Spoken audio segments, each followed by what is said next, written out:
Every year on this day, I stand in my small kitchen with flour on my hands and tears burning my eyes, baking a cake for a girl who will never taste it.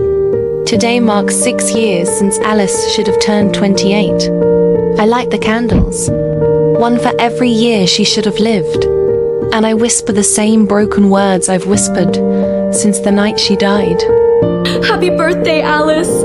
I'm so sorry. I caused your death. I'll never forgive myself for what I did.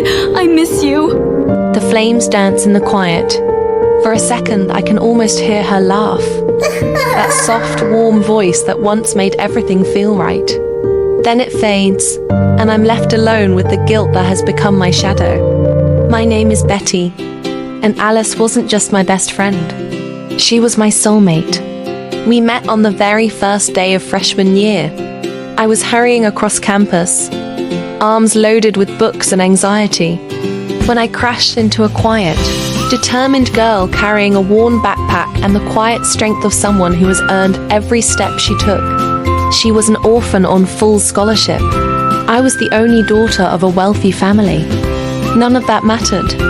From that first conversation, we became inseparable. For 3 years, we were each other's world, late-night talks, shared dreams, laughter that healed old wounds. So when the holiday break arrived, I begged her to spend 2 weeks at my family mansion instead of staying alone in the empty dorms. She finally said yes. My parents welcomed her like her own. They called her their second daughter. The staff prepared her favorite meals. They gave her the biggest guest room overlooking the garden. For the first few days, the house rang with joy. Alice's eyes shone every time she looked at me. I felt proud to share my home with the person who mattered most in my life. Then, one evening after dinner, my mother gently touched my shoulder. Your father wants to see you in the library.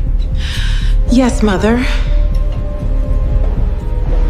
Alice was still finishing dessert, smiling and chatting with the housekeeper. I had no idea that single walk down the hallway would shatter everything. My parents sat me down and spoke in soft, loving tones about our family tradition. A sacred ritual passed down through generations. A sacrifice of spirit and energy performed to protect the family from harm and bring us luck and prosperity. They told me the same rite had been done to me when I was only 4. I had no memory of it, they said. It was completely harmless. And now that Alice was like family, they wanted to extend the same to her. I felt uneasy. I asked why we couldn't just tell her together. They smiled patiently and explained why they didn't want her think we were some strange or weird family. They promised that they would make it gentle and she would be grateful later. Their voice was so calm, so full of care, that I would push my doubt aside. I trusted them. They were my parents. They asked me to keep Alice company in her room after she went upstairs. I did. I sat with her, laughing about old campus stories until she suddenly grew drowsy. Her words began to slur. I haven't laughed that hard in years. Me neither. Me neither. Alice, are you okay? Within minutes, she was deeply asleep, far deeper than normal. I thought she was simply exhausted from the day. I had no idea they had drugged her during dinner. Later night, my parents came for her.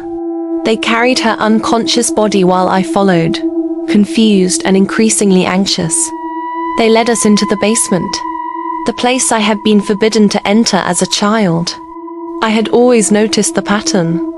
Every 2 months, long after I went to bed, strange cars with dark windows would arrive. Quiet, well-dressed strangers I've never seen before would disappear down those stairs for hours. I used to wonder about it, but I convinced myself it was just my father's business-exclusive meetings. Important clients, nothing more. I never paid it much attention until that night. The basement air was thick and cold, heavy with incense and something metallic underneath. They asked me to wait outside the inner chamber. I waited. I still trusted them. When they brought Alice out, she looked different. Before we continue, if you're enjoying the story so far, don't forget to like the video and subscribe. It really helps me create more stories for you. Now, let's get back to it. Pale, limp, her breathing shallow. I helped carry her back to her room. My heart pounding, I told myself it was normal, that everything would be fine by morning. That night, I barely slept. Every sound from Alice's room made me sit upright in bed. Around midnight, I went to check on her. She was still unconscious, her skin damp with sweat despite the cool air from the vents. I touched her forehead and felt heat radiating from her body. "Alice?" I whispered, gently shaking her shoulder. Her eyelids fluttered for a second. Her lips moved as though she was trying to say something, but only a faint broken murmur escaped. I couldn't understand a single word. Fear settled in my stomach. I hurried downstairs and told my parents something wasn't right. They exchanged a glass before assuring me that temporary fever and exhaustion was normal after the ritual. My mother stroked my hair and told me not to worry. My father promised she would be herself again by morning. I wanted to believe them. The next morning, she looked worse. Her breathing seemed heavier. Her skin was pale beneath the feverish flush in her cheeks. Every time she opened her eyes, they appeared unfocused, as though she couldn't quite recognize where she was. When I spoke to her, she stared through me before drifting back into unconsciousness. Panic began crawling at my chest. I spent the day beside her bed, wiping her sweat from her forehead and begging her to wake up properly. Several times I reached for my phone, ready to call an ambulance, but each time my parents stopped me. They insisted everything was under control. The second night was the longest night of my life. I sat beside her in the darkness, listening to the uneven rhythm of her breathing. Every few minutes I would lean close just to make sure she was still alive. I remember watching the clock on the wall, counting the hours, feeling helpless as I watched her slip farther and farther away. For the first time in my life, I looked at my parent and felt afraid of them. Not because I knew the truth yet or knew what went on in the basement, but because deep down, a part of me was beginning to realize that whatever had happened in that basement was not harmless at all. By the afternoon of the second day, Alice could barely wake at all. Her fever had grown worse. The few times her eyes opened, they seemed distanced and unfocused, as though she was already drifting somewhere I couldn't follow. She murmured fragments of words that made no sense, her voice weak and trembling. I panicked. I begged my parents to take her to the hospital. I screamed, I cried.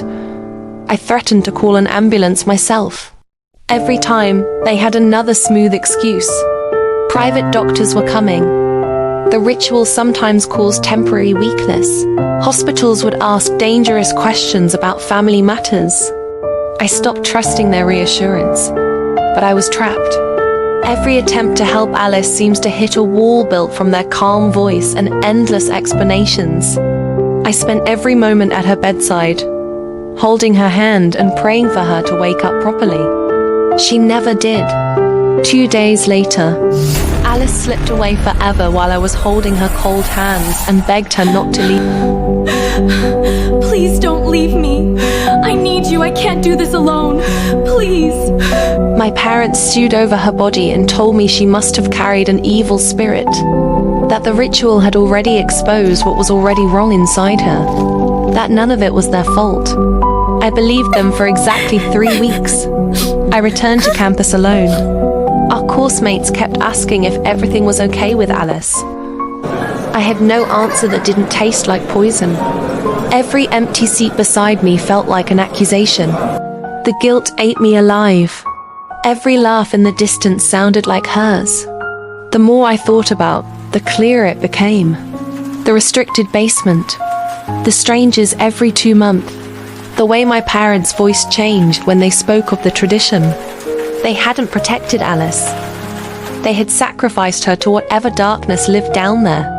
The same darkness they fed regularly with those silent guests. One rainy evening, the weight became unbearable. I walked into the police station and told them everything. I described the basement, the ritual, how Alice had been taken unconscious, my parents' excuses, and how she had died in my arms. My parents were arrested soon after. They were convicted of negligence and failure to seek medical care. I have never visited them. I will never. 6 years later, I live in a modest apartment far from that mansion. I finished school. I had a simple job. On the outside, I look normal. Inside, I'm still bleeding. I see Alice everywhere. In the empty chairs, in the scent of old books, in pairs of girls walking arm in arm. Every year I bake her cake every night I apologize into the darkness. I tell her I should have protected her. I tell her I was blind. I tell her my parents stole my soulmate and dressed murder up as love and tradition. I will never forgive them. Mo for drugging her. Not for the basement. Not for the lies they had fed me while my best friend died in the same room they had prepared for her. Alice was my everything. And on that night I led her straight into their hands. So I light the candles every year. I watch them burn down to nothing. And I carry the truth that no one else will ever fully understand.